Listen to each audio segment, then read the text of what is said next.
87%. Yeah, that's the percentage of all real estate agents that get in the business today that'll be gone in 2 years. Let me tell you something. Why is there so much turnover in real estate? Because it isn't easy. And because most people don't know exactly what they need to do to get to the next level. Now look, regardless of whether you're brand new to the industry or you're a team leader, you've got 40 people on your team and you just want to get to the next level. If you're doing 10 transactions a year, you want to get to 25. You're doing 500 transactions a year, you want to get to 1,000. You're at 1,000, you want to get to 10,000. Let me tell you something. You need the right coach. Why? Because Club Wealth is the only coaching company on the planet that will literally guarantee that you will double your income or make at least an extra $100,000 your first year coaching with us, or we will give you 100% of your investment back. This is for people of all levels. Click the link below, sign up for the appropriate tier level, and let's get you a strategy session today. And I promise you, I 100% guarantee you, promise you that you will walk away with a heart full of gratitude for the time that we took for you because you got so much value out of that call. Schedule your strategy session today. I promise you'll be glad you did. So I'm talking with Austin Hellickson. As most of you know by now, he is, of course, my son. And let me tell you, this kid has listed literally 200 homes in his first 2 years as a real estate agent. And you can too. And we're going to talk about that right now on Club Wealth TV. So welcome everybody. My name is Michael Hellickson. I was the #1 real estate agent on planet Earth for a period of time, closing 120 to 180 transactions a month and carrying over 750 listings in any given time. But let me tell you something, that's nothing compared to what this kid is doing. I could not be more proud of him. Austin, you are rocking it. You are absolutely crushing it right now. And what's really cool is you're just a nice guy. Like you're not a jerk, right? Like you're a really good guy and you're out there and you're having success. And I know there's a lot of people watching right now that would love to know how can they have the same level of success. So talk to us. What are you doing that has allowed you to list 200 homes in your first 2 years as an agent? Absolutely. And we actually talked about this on our huddle a little bit as well. Not necessarily the listing part, but our numbers specifically. Maggie was cleaning up open to close and looking at our system. We have 18 pre-lists, 14 pending transactions, and 35 active listings right now. Wow. Getting a ballpark of kind of where a team stands right now. Last year. That's as a team, right? Correct. Yes. Okay. But hold on. But to be clear, the 200 listings, that's not as a team. That's just you. And most of those listings are mine. Okay. Yep. Wait, hold on. You're saying most of the current listings, but I'm saying yes, all the actives. The 200 listings in the last 2 years, those are all yours. Yep, all those ones I signed. Okay. All right. And I mean, number one, it comes down to consistency. You talk about it all the time. There's 3 things we need to be doing on a daily basis: is lead generation, lead follow-up, lead conversion, right? Yeah. Right now, this is in the middle of my prospecting time, so I'm taking some time away from prospecting to be able to do this. That said, I also make calls in the afternoon sometimes while I'm driving to make up for moments like these. And then following up with those prospects on a daily basis. But it really comes down to, and I talked about this on our training call this morning, the lead generation and lead follow-up times are a lot in the same time block. I block out 4 hours for my lead generation, my lead follow-up calls every single day. We were talking about listening to those that we're speaking to and truly understanding what they're talking about rather than just saying what we want to say. And nothing that I've really shared with many people before, but I served a mission down in Ecuador, and it was really hard learning Spanish. That I couldn't understand the language. I went down, there were no Spanish. I could ask where the bathroom was, and that was just about it. And when I was in Ecuador, I translated word for word what people were telling me from Spanish to English, so I could understand what they were saying on a per word basis. Got very anxious, couldn't understand. And it made things even worse because then I got more anxiety because I couldn't understand. But when I stopped trying to translate Spanish to English and started just thinking in Spanish, and in our context, thinking real estate to English and real estate terminology back to us, and only thought in real estate verbiage, I was able to truly understand the language of Spanish. And what I mentioned this morning to everybody, we need to listen to those that we're speaking to. We are here to solve their problems. And if they feel that you and your team can be a service to them, number one, you're going to set the appointment because they see value in what you have to offer. And number two, they're likely to show up and you'll be able to close those deals and get those listings signed as well and get them to the closing table. I think you're absolutely right about that. But let's back up a step, because what you're talking about is active listening skills, right? And I think it's so frequent that people, when they're making their calls, let's just talk about real estate agents making those phone calls. They get so focused on, just following their script and running through the calls, and they're going from call to call to call to call, and they're thinking about, I just want to get this outcome, that they're not really having a conversation with the people. And what you're saying is, no, look, you really need to have a conversation with people. You need to understand who they are. You need to listen to what they're saying. And you need to talk about what's important to them, not just what's important to you. 100%. We talked about it on the ISA call this morning. We actually looked at specific numbers. Robert in Salt Lake City, Utah said that there's 1.2 million people in the greater Salt Lake area. Washington, there's 3 million, 4 or 5 million people here. San Antonio, there's hundreds of thousands of people. Houston, etc. But guess what? How many people are actually calling these homeowners when they come off the market? They're for sale by owner. They're looking for cash offers. They're in their distressed situations. A crap ton of people. They're getting hundreds and hundreds of calls. But why should they listen to you compared to myself? What's that value that you can do to help them out in their situation? Right. Well, let's back up. Hold on really quick. Let's put some credibility behind this. So how many how many appointments are you setting a day right now? You're making 4 hours of calls. On average, how many calls or appointments are you setting per day? Honestly, roughly, I would say 2 to 3 consistently. So far today, I've set 0. Yesterday, I set 6. So, but on average, I'd probably say about 2 to 3 a day.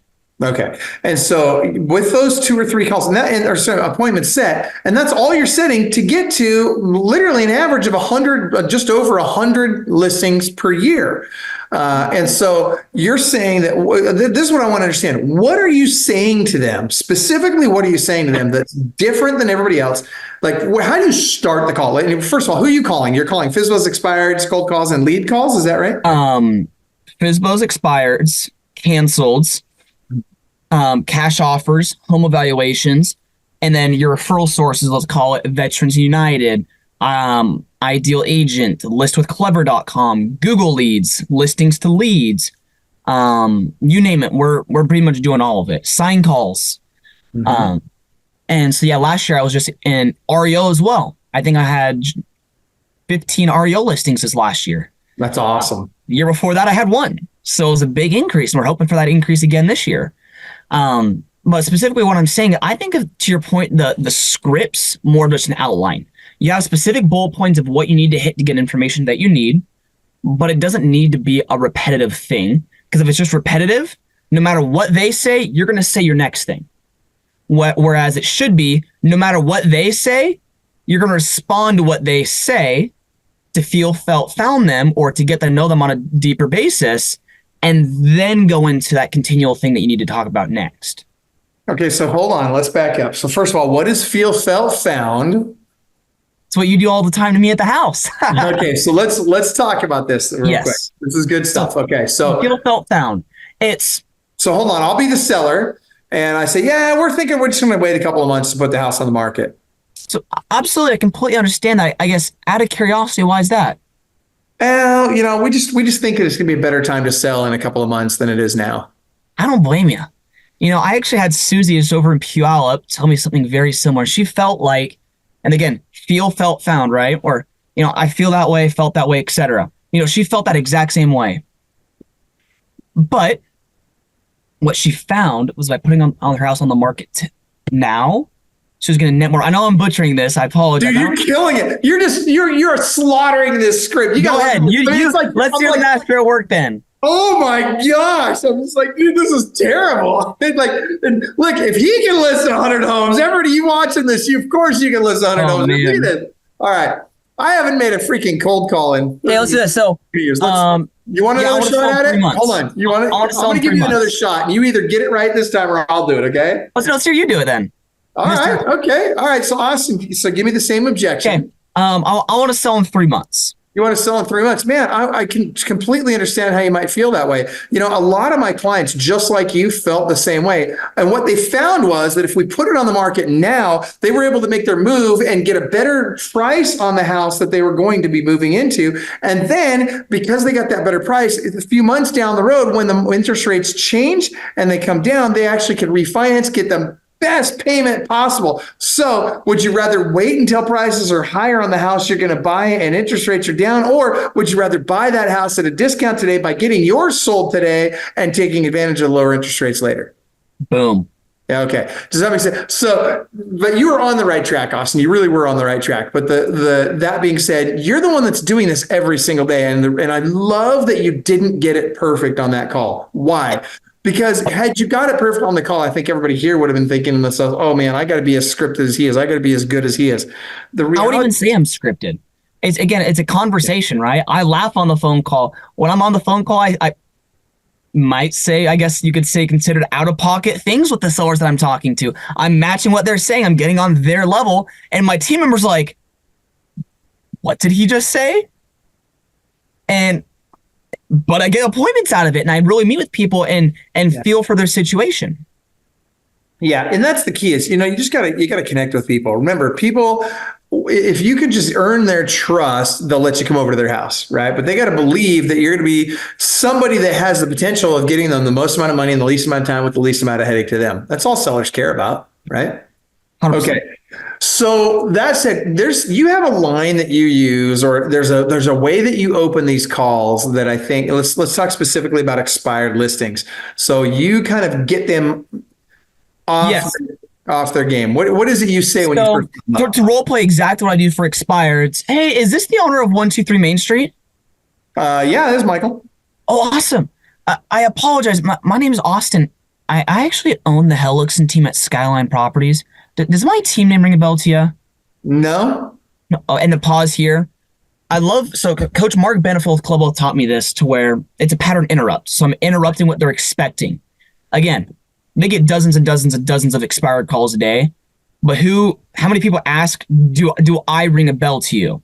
I've probably had a half a dozen, maybe a dozen people ever tell me, yeah, I recognize your name. And that throws me off sometimes, but I just keep going with it. And then I'll continue with the script or outline. Oh, awesome. No, I apologize. I saw your house had come off the market this morning, marked as unsold. Are you still interested in selling? Yeah, we're still thinking about selling. We just took it off the market because we didn't like that agent. Oh, gotcha. I'll say, because it looks to be a beautiful house online. Why do you think it didn't sell? And this is another pattern interrupt I love to use, because I'm complimenting your house. I mean, it looks to be a beautiful place, even if it's not in the best condition. I'll say that. And then you get them to kind of be like, oh, well, to your point, telling me why it didn't sell. The agent sucked. Mary didn't do anything, or the interest rates are too high, etc. So I really find out why they believe it didn't sell. So why do you think it didn't sell? Dude, the agent was lazy. They didn't do anything. They didn't hold the open houses. They barely marketed it. The agent was weak. They were weak. That's so frustrating. Yeah. And see, I'm agreeing with him. We're getting on the same and building rapport. That sucks. I hate when people don't do their job, etc. I mean, kid you not, Michael, I've actually sold over 150 homes in the past 2 years. Nobody is better at selling more properties that come off the market with one agent than my team and I when we get them back on the market and actually sold the second time. I mean, I actually put this pretty property on the market here 2 months ago, came off with someone else. We put it on the market and it sold to the exact same price that had come off the market at the first time. That said, what I would love to do is have the opportunity to come over to your place so I could see your house, smell it, give you an idea of truthfully what's it worth as is, and show you how not only we're going to do open houses, do actual marketing, but most importantly, get the house sold this time. But would an afternoon or an evening be better for you to meet? Evenings would work better. I want to back up. First of all, great job. You just touched on something that I want people to understand. Why do you talk about smelling it? I don't know if people caught that or not, but you said, I need to see it and smell it. Why do you mention that? I had a seller give me a hard time about that yesterday on the phone call. Tell me about that. What happened? So, I built up good rapport with him as I was talking. So his name was Luis. His wife's name was Luisa. So it's Luisa. So I'm like, what? Because I heard her talking in the background. I'm like, wait a minute. Do you guys basically have the same name? And I started laughing. He's like, yes, we do. Anyways, just building up rapport. And I hit him with that line. I want to come and see the place, smell it. And then they started busting out laughing. And like, you want to come smell the house? I'm like, yeah, I mean, as you can probably imagine, the smell of the house really does affect the value of the house, right? For better or for worse, it affects the house. And he's like, oh, well, we don't smoke in the house. I'm like, no worries. So would an afternoon or an evening be better for you to meet? Because I think every single one of us on this call right now can agree the smell of a house matters, right? It does. It absolutely has an impact on price. It's funny because Jemima Wanja was just asking. She's like, "Man, I was just about to ask why smell it." Why, and so, but keep going, Austin. No, and I do it. It's hard, but I sometimes I'll even say it in Spanish when I'm talking to Spanish-speaking sellers. Hard to explain it in Spanish compared to English. Yeah. But again, okay, but to your point, I know where you're getting at though as well, Dad, or Michael, You can call me Dad. What do you call me, Michael? For? I'm your father. You can call me Dad. Let me ask you this. Yeah. Is it easier to get the value of a house by seeing it in person, smelling it, or to look at pictures online? Because, we can meet. Perfect. Let's do a phone call and I'll send you some pictures of the house. How do you overcome that objection compared to, I need to smell the house? Yeah. What's the seller going to say? That they don't have anything to say. There's nothing to say, because if you have to smell it, because they know, people know, hey, look, if a house really stinks, then it's going to affect the value of the house. And you're saying, look, I want to get you a really solid estimate on what this thing's going to sell for. And the only way to do that is if I come out in person and smell it. And they're like, well, my house doesn't smell. So let's back up. What do you say when they say my house doesn't smell? I believe you. 100% believe you. That said, as you can probably imagine, you've lived in a house for what, 5-6 years now? Yeah. You've probably become, again, we all do, even with me in my house, in my room, you've probably become a little bit smell dead to the house, for lack of better words. I like to call it nose blind, Austin. Nose blind, thank you. You probably get a little nose blind to some things in the house. That said, I'm just a third person, right? I'm here legitimately just to help you out. I have no skin in the game. So if it's good, fantastic. But if the house smells bad, I'm going to tell it to you like it is, right? I'm here, again, just to provide you service. And that's all I do, is provide you an opinion and great value. Fantastic. I'm happy that I know I did my job properly.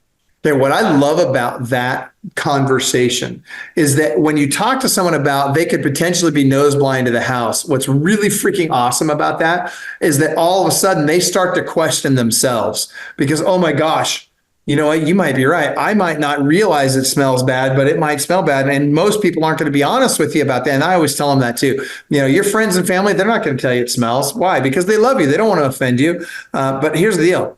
I'm not here to be your friend. I'm here to get this thing sold for top dollar for you. I'm going to be very honest with you when I come out to your house. And if it smells, I'm going to tell you.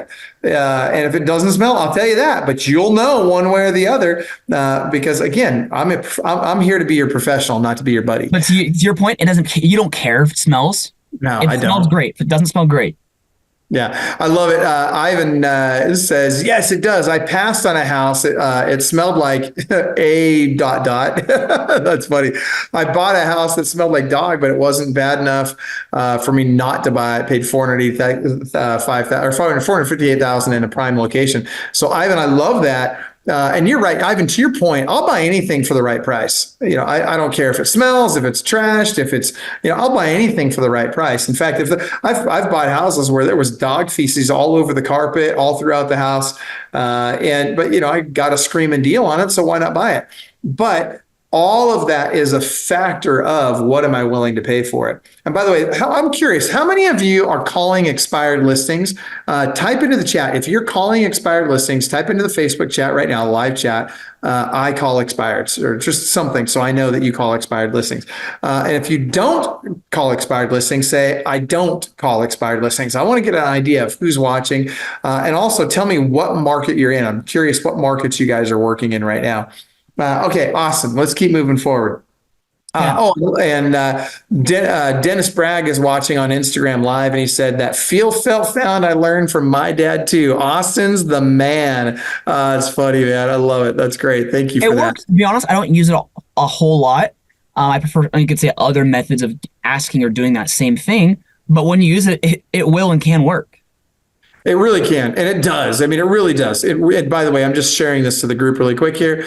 Sending this to the Club Wealth group. Hang on, hit post. All right. That being said, let's keep moving on, Austin. So you are, as a young man, I want to move to a different topic. First of all, I want to talk about what's it like working closely with a dad like me who's been in the industry and who is a little opinionated about a thing or two. Has that been tough for you? Has it been helpful for you? And dude, I think we want a different. I plead the fifth. No, feel free. No, seriously. I want people to hear the real truth behind, does it suck working with your dad or working so, because you own your own company, but we do a lot together. We invest together. You work as a club wealth coach. So what's that like? Is it? Oof, sometimes it's too much. Not sometimes. That's fair. A lot of the time it's too much. Oh. I almost like sometimes there's no separation between work and between my personal life to where, of course, I'd love to have that break, but there really isn't a break. Yeah, that's fair. And watch this. I'll bet there's people watching right now that feel the same way. I'll bet there's people right now that are watching that they feel like they're working 24/7, 365, and they never really get a break from work. And it's really hard to delineate that time. And I know you've been pretty good, at least on Sundays. I think, Saturdays. I wouldn't even say time away from work. I would say that work bleeds into personal and into the personal life, and the personal life doesn't personalize. I don't know if that would be personal, if that makes sense. It's work. I mean, I've grown up in this environment my entire life. I don't really know anything different. I mean, you and mom are workaholics, right? So Massett and myself have naturally learned to work very hard, which I'm very blessed for. But again, there's no, how do I word this? There's no time for me, if that makes sense. I get that. And you want to hear the good news or the bad news? Yes. Yeah. So the good news is that time will come. The bad news is it's not going to be for a while. And the reason I say that is because you're young and you're building your business right now. By the way, shout out to one of my favorite people on the planet, Giovanni Santana, who's watching right now. I saw his comment in the chat. Thank you for that, Giovanni. Love you, brother. It's good to see you. But Austin, you're young in your business right now, and it's hard. And it's, the first 5 years I sold real estate. The first couple of years I was working 100 hours a week, sleeping under the desk at the office. And that's before I worked from home. I mean, it sucked, right? In fact, I remember your grandma and grandpa telling me, hey, you should go get a real job. Go get a job at McDonald's. You'd make more money. And, the thing that sucks is they were probably right. If I'd have gone and gotten a job at McDonald's on an hourly basis, I probably would have made more money. And that's the trap. That's the trap the world gets us in, right? Is when you go to work in that hourly job, instead of being willing to take the risk and put it all in there, put it all out there and just go all in on what you perceive as being the career that you want to be in. And it takes time. That grind sucks. And it could be years before you finally get to start having a real life. So I don't want to dismay you or, cause you to sadness here. But the reality is, bro, you got to pay the price. And look at this. Jacob Nelson, who's on your team, is commenting in the chat. Jacob says, you're young. You don't need time for yourself. You have all the time in the world when you retire early. Jacob, you are so right. I mean, listen. Yeah, not on your watch. Oh, that's not to what. Hey, look, I'm all about you retiring early as long as I'm retired by then. Oh, yeah, I bet. I get to retire first. This guy right here, I've been paying the price longer than you have. So it's my turn. Anyway, that being said, Austin, I'm proud of you for putting the time in and doing what a lot of people want. And by the way, that's one of the keys to success. And I think you'll agree with me on this. That one of the very biggest keys to success is being willing to do what others either can't or won't, right? And most people, if they really wanted to, they could do what you're doing. They could show up every day. I'm looking at Jacob, right? Jacob is arguably a better closer than you are. I should say naturally he's a better closer than you are. And you're a good closer, but Jacob is just a natural born closer. And so like Jacob, what we need to get Jacob to do is just be more consistent on a daily basis. And he's working hard. Like this year, I've seen his consistently level has come up this year. Correct me if I'm wrong. And it seems 9 days into the year, knock on wood, he keeps going. Jacob. Hey, I'll take what I can get 9 days into the year, man. I freaking love that guy. Seriously, Jacob's a stud. But this is the kind of stuff I'm talking about. Watch this. How many of you, in the comments, I want you guys to tell me this. How many appointments has everybody on the call set in the last week? So let's just say this year so far. If you know your number for this year so far, how many appointments have you set? Type it into the chat. I'm curious. 21 for me. You've got 21 appointments in the year so far. Okay. And that's not bad. At 9 days into the year, plus you got a couple of weekends in there. And so that's not terrible, right? Yeah, I mean, unfortunately, a lot of them, I've had one today. He's like, hey, I'm out of town. I need to cancel. So my show up rate is not nearly what I want it to be, which is one thing I really want to work on this year. Okay, so let's talk about that. What can we expect there? What should show up rates be? Yeah, I don't want to tell you. Well, this thing said, look, I mean, right now, I think I'm about 50%. And then when they sign listings, whether they sign with me or somebody else, I'm like 95%. Hold on. I want to know that exact number. So you're going to go back through your numbers, and I'll tell you why. Because my number was 93% of the time. If they listed it with anybody, they listed it with me. The only person I've ever heard of on the planet that beat my number is Liz McDonald. I had about a dozen last year that listed with somebody else. So dozen divided by 130. What is it? 120 divided by 130. So you're somewhere in the 90% range. You're right in there. That's amazing. That's really good. But to everybody else, that's not on appointments that show up. That's on all of my appointments, right? So whether they show up, so if they show up to me signing the listing, it's probably 30 to 50%, because a lot of them don't end up doing anything. And they're still in the nurture pipeline. Maybe they take a cash offer from somebody else, etc. But when they show up and when they list with myself or somebody else, I'm about 90. See, but here's the thing. I'm glad you're saying that, because I want the people watching this to know that, look, it's not a bad thing if you're not getting every listing appointment you're going on. It's not a bad thing if you got to go on 10, like Michael said. Michael Haynes, thank you for the comment, Michael. That's perfect. Michael said he signed paperwork. He says, I'm ready to list 3 out of 10 appointments.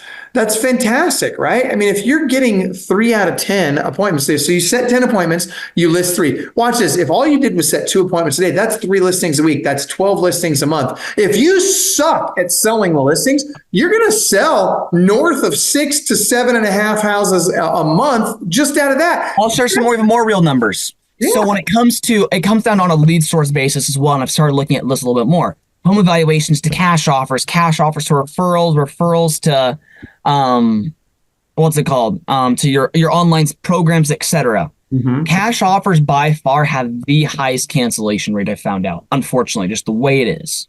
Mm-hmm. But fortunately, in the past few months, I've been able to drop that cancellation rate down a lot. By doing what?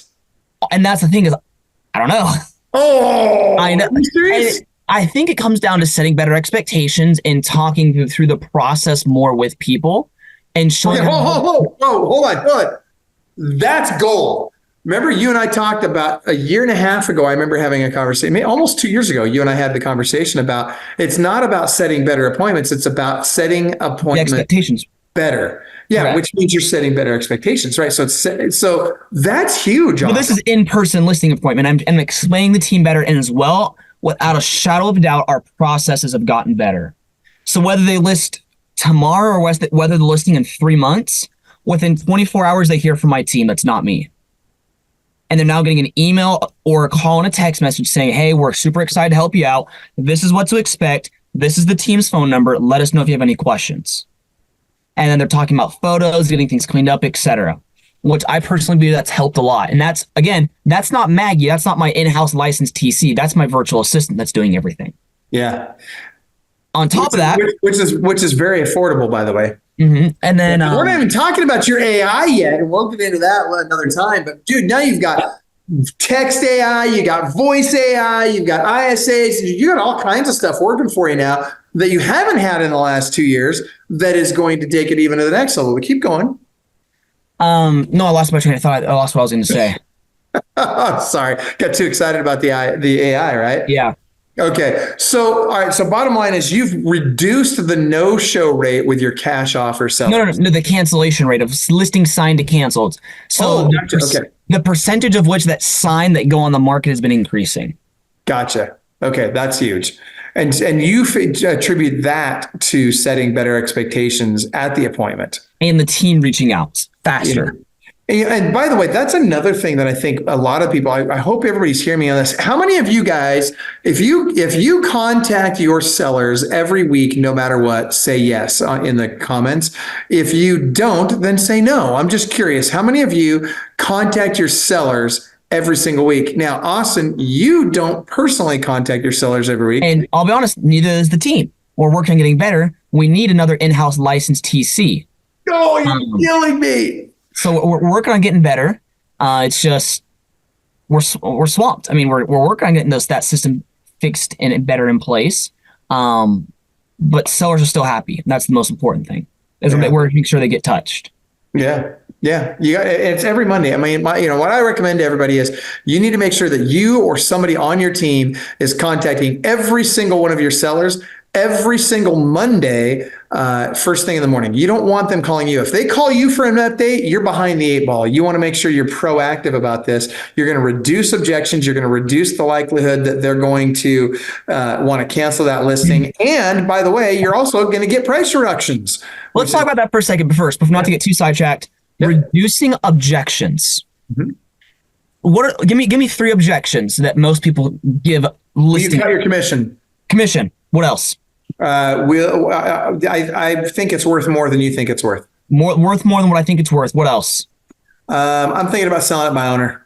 But for sale by owner. Okay, perfect. And if anybody has any other objections, drop them in the chat. Michael can talk about those. Talk about for sale by owner. You want to sell it for sale by owner? Fantastic. That is a great opportunity for you. That said, have you ever sold before? No, I've never sold one myself before, but I can just put it for sale by owner in Zillow. Oh, 100%. Yes, you can.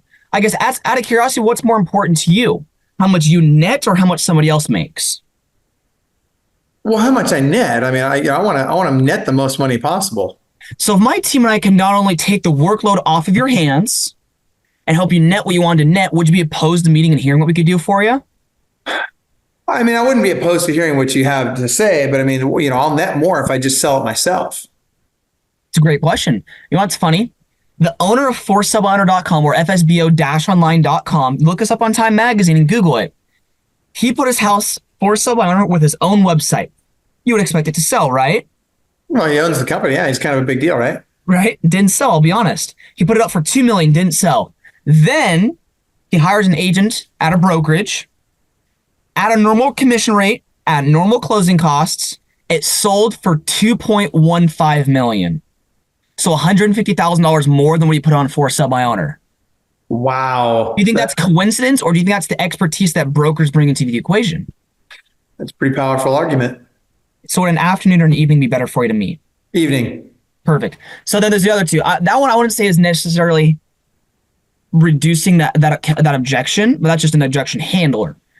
Commissions, for example, we all get this commission objection. If you don't get the objection, then you're not in enough appointments. Yep. Don't talk about commissions. Talk about the price to sell. I'm guessing you've looked at Zillow for the house, Michael. Zillow estimates that between taxes, title, commissions, escrow fees, seller concessions, repairs, you name it, it costs about 10% to sell a house. Mm-hmm. So call it $500,000, $50,000, what is the closing costs. $200 is what you owe. Michael, in your pocket, you're roughly probably $250 out the door. Mm-hmm. Okay, that makes sense. I get that. And then that way, when I bring up my commission menu and they see my numbers, they're not scared. They already have that understanding. Okay, this is from within the 10%. And then they're like, okay, we'll go with that one. Perfect, sign here. It's funny, Austin. I don't know that you and I have ever really had that conversation, but I used to do the same thing. And it works really, really well. And you're focused on what they're going to make. And that's what they care about. What are they going to make? They really don't care what we make at the end of the day. Their perception oftentimes is that if we make less, they make more. But if they understand that, no, you can actually make more by listing it with me, and here's what you're going to make, then oftentimes that puts them at ease.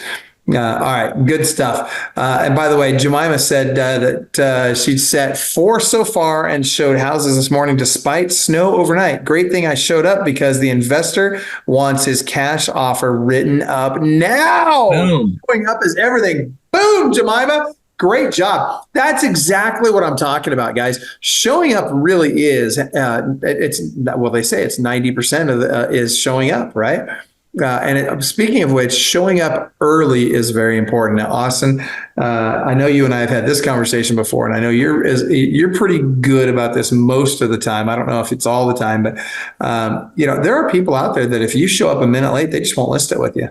They'll just say no. I don't like being 10 minutes early to an appointment. I like to get there 15 minutes beforehand if possible.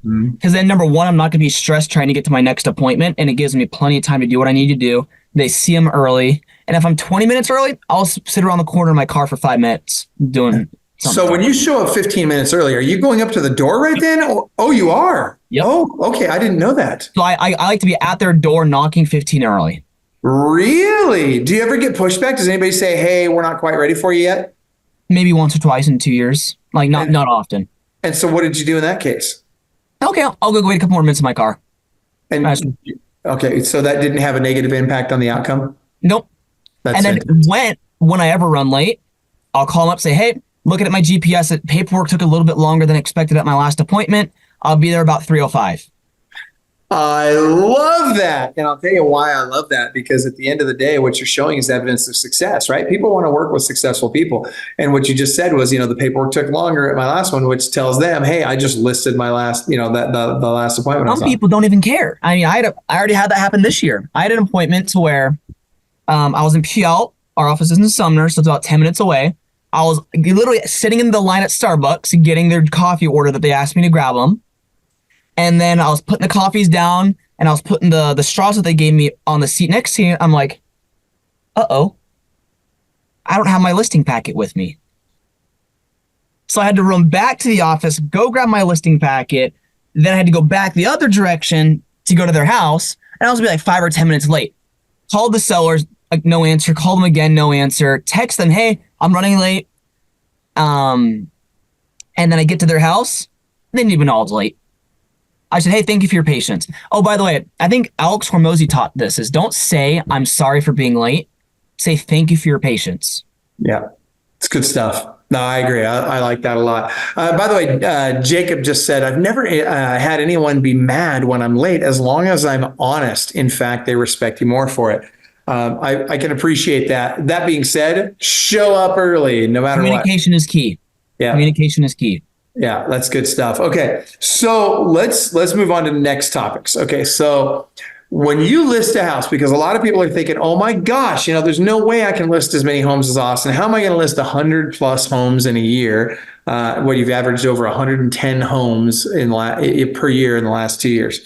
And a lot of people are thinking to themselves, there's just no way I can do that. How in the world am I going to do that too? And I want you to share, what exactly do you do? What parts of the process do you do? And what parts of the process do you have someone else on your team do? Once the listing gets signed, that's when I'm turning everything over to the team. So my responsibilities are to ensure there's a key box on the property, set the appointments, call the clients, do the appointment, fill out the listing paperwork. Once the paperwork's signed, I hand that back to the team, send them some photos of the property that I took when I was there. And I usually just do like a 1-paragraph verbal explanations, like voice to text, saying, this is the seller, this is their situation, this is why they're selling, ready to roll whenever, or whatever that thing is. So that way the team knows what to expect when we're on the phone with them, whether they're in financial trouble, if they're going to be a short sale. So that way they can sway that conversation in a more appropriate manner. And they take everything over from there. And again, it comes down to how you're setting expectations with those that you're talking to. I have a paper and a team flyer that shows my entire team, and I go through it one by one. The top row, these are the listing brokers, these are the ISAs, these are the buyer brokers, it's the admin team, and then what their responsibilities are. So that way hey, Ernest is reaching out. He's on the admin team. He's reaching out for this. Love it. Okay, so let's back up to another step then. When you first started selling real estate, one of the very first things you did was you hired a coach. And that was one of our Club Wealth coaches, right? Sharif Hattab. Yep. And so I want you to tell me, what is it your coach does for you? Like, gives me a hard time for not doing my homework. Okay. That's honest. One thing there's a couple things we're working on, especially right now. Number one is posting more on social media, whether that's videos, reels, stories, etc. Because I like scrolling social media, but not posting on social media. And scrolling doesn't make you money, but posting does. Mm-hmm. Yeah. Funny you mentioned that, though, because I've been talking with a broker that's actually at our brokerage right now. He had reached out through social media about a post that I made on Friday. He's like, hey, I want to meet with you to discuss joining your team and what that opportunity unfolds. Okay, this is the second time. So first of all, you don't post very much. And this is the second time in the last 6 months. Third time you've had, are you freaking kidding? Literally, it's like every time you post, somebody wants to join your team. What is your freaking, I love you, but what is your freaking malfunction, Austin? You're like, why aren't you posting Like more? father, like son? Oh my gosh. You know, I post all the time. You need to be posting way more often. And by the way, I need to post more too. Video. It was What's the video that I posted with Jesse when we were at Five Guys. I mean, we were just sitting there. Dude, that was a great one. That was a fantastic video. And he's now, Maggie's going to meet with him tomorrow at 3:00. Dude, why aren't you doing more of this? I just want to shake you. Oh my gosh. Slowly but surely. Listen, everybody watching this, watch this. How many people watching this post on social media at least one time per week? Type in yes if you post at least one time. I can say that. Okay, you post one time. But how many of you post a video at least one time per week? Yeah. You're doing that. This year so far. You should be doing one every day. Okay, baby steps. You need to be doing one every day. Michael says he's doing one a week at least. So, but you need to be doing one a day. I'd love, guys, this is where we really got to step up. And Austin, you and I got to lead by example. Actually, Friday I made a post and Monday I made a post. Okay. Today's Tuesday. It looks like it's time for you to do another post. I got a week. No, you don't. You need to do one every day, at least one good post every day. Okay. Bring people value, teach them something, give them something without expectation of anything in return. Just do something, man. Just give them something. People want to follow your journey. People are inspired by you. People say to themselves, man, if that kid can do it, I can do it. Right. And that's what you want. Like, use that to help people. And what will happen is you'll just get stuff will happen. I mean, it already does for you, right? You get a lot of referrals from people from all over the country, right? Why is that? Well, because you're giving value all the time.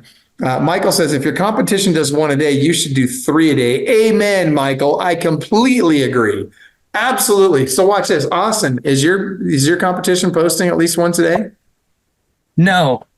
What do you mean no? They post once a year. That is not true, bro. That is not true, and you know it. All right. It's a good thing you're better at fantasy football than you are at posting videos. Jeez. All right. So here's the deal. Austin, I want you to teach them one last thing. We're running out of time here. I want you to teach them one last thing that they can apply today. And guys, if you have any questions for Austin, type them into the comments now. This is a great time. And by the way, it would mean a lot to Austin and to me if you would share this, hit the share button on this video, love the video, and just, share it out there so other people can see it. But seriously, if you guys have questions for him, type a question into the chat because we're going to wrap this up in just a few minutes. And I'd love to see if he can answer a question or two from you guys. But Austin, go ahead. What would you like to teach everybody right now? I mean, never don't not ask for the close, right? I mean, Alex Hormozy, he talked about this as well. I mean, and so do you, that what's the worst thing happens? They say no. I'm a lot better at this in real estate than in dating, but ask for the close, right? In real estate, I mean, you could, if they say no for the sale, okay, why not? Mm-hmm. And then again, handle that objection, right? In all aspects of our lives that you're not going to get if you don't ask for it. That's a good point. And it's funny, when you brought up the whole dating thing. So I'm going to just run with it. I mean, it is what it is. I mean, when you're 21 years old and, not married yet, I think you're kind of a menace to society, right? But at the end of I'm just giving you a hard time, dude. You got plenty of time. Don't be in a rush. And you've got, we won't mention any names. Yeah. There's a nice girl that you've gone out with a couple of times here recently. Really nice gal. But at the end of the day, here's the key. Dating and real estate are very much alike, right? Because what do you have to do in both scenarios? You have to build relationships on trust, right? BROT. I talk about it all the time. I mentioned it earlier today. You've got to build relationships on trust.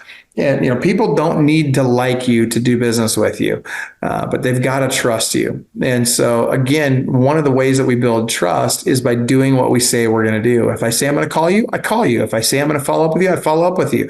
Austin, what is the longest you've had to follow up with somebody before they finally did business with you?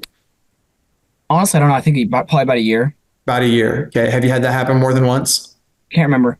Okay. So I would suggest you're going to have that happen more and more frequently because I'm guessing you have a lot of people in your pipeline that you've been following up with for over a month, right? Yep.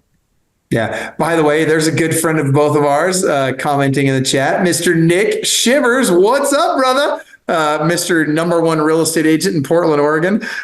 Dude, Nick is a great guy. Known you forever. And he actually said, Austin is a great young man. You should be proud. And thank you for that, Nick. Tara and I are both extremely proud of both our kids. And look, in fact, I got to give a shout out to your sister, bro. As great as Austin's doing in real estate, and he is crushing it, Madison's also doing really well in mortgage. And I say really well. Out of 2,500 loan officers at her company last month, she was I can't remember if it was 11 or 15. And she's on track this month. It's looking like she's probably going to be in the top 3. And so, yeah, Nick, we're super proud of both of them. And by the way, for those of you watching, if you're a real estate agent, Madison does loans in every state except for New York and Massachusetts. And I've never seen anybody beat her on price. And her service is amazing. I mean, she's a Hellickson. You would expect great customer service out of her, and she does not disappoint. Nick, I miss you, man. We got to get together. You know what, Nick? Let's you and I get together. Let's do a seminar down in Portland sometime. Maybe I'll drag Austin down there with me. The 3 of us can do an event down there. But anyway, Tara just chimed in. Your mom just chimed in, said, yes, we are. Thank you, Nick. Hope all's well. And so, Austin, you get the final word. What would you like to wrap us up with today? I mean, it's just what one man can do, another can do, right? Is if you want it, you what the mind can conceive, the mind can achieve, or something like that is what you said. To where you just make it happen, right? Is that even if you don't get 120 listings, let's say you only get 60 listings and 40 sell, right? That's still 40 closings that are new just by new efforts that you guys put in, right? Call FSBOs, call cancels, call expires. They're great lead sources. They're free. They're easy to do, and they need help, right? Some of them are actively trying to sell their house. It's not working. Some of them tried to sell their house and it didn't work. Most of them are going to relist at some point, whether a month down the road or whether a year down the road. Just find them and crush them. I love it. Awesome. I really do love you. I could not be more proud of you. And not just your production in real estate, but I'm just going to say for the whole world to hear, I'm proud of who you've become. And, I enjoy spending time with you. I enjoy being around you. And I know others do too. And it's because of who you are as a human being. And I feel uplifted, and I feel like I want to be better as a human being when I'm around you. And so anyway, very proud of you. Keep it up. Thank you for bringing so much value to everybody. And by the way, guys, those of you that are watching, if you'd like to coach with Austin, if you're a real estate agent and you'd like to coach with them, reach out to me at clubwealth.com or just send me a Facebook message, and we'll help you out with that. If you're looking to buy or sell a home in Washington State, Austin covers the entire state of Washington, and is very, very good at it. He puts a lot of miles on his car every day. Literally he's all over the state every day. And for those of you that are interested in learning more about coaching with Club Wealth, just go to clubwealth.com or send me that Facebook message, and we'll help you out. Hope you guys are having an awesome day. Hope you got value out of this. And please, again, like it, love it, share it. Tag somebody in the comments. Oh my gosh, just as we're getting ready to wrap up, there is Coach Sharif Hattab. We were just talking about what a wonderful guy you are, Sharif. I got to tell you, I am so grateful for Coach Sharif for all that he's done for you. Austin, anything you want to say to Coach Sharif before we wrap up here? Love you. Thank you. Sorry for having to reschedule our coaching call. I missed it. No, are you kidding me? No. Dude, if he was a smoking hot girl and you had a date, would you have missed the date? I mean, come on. I mean, it's, don't get me wrong. Anyways, probably not your type, but at the end of the day, he's your coach, man. He's trying to help you. You got to show up. This guy's taking time out of his day to help you be successful. You can't be missing that. Oh my gosh. All right. Sharif says, love you too, bro. Sharif, I'm telling you right now, man, or feel free to punish this kid for missing that call. I certainly will do the best I can to help you with that. All right, guys, have an awesome day, everybody. Remember, you are world class, and what one man can do, another can do. If Austin can list over 110 homes on average each of the last 2 years, his first 2 in the business, guess what? So can you. So go out there and go do it. Take care, everybody.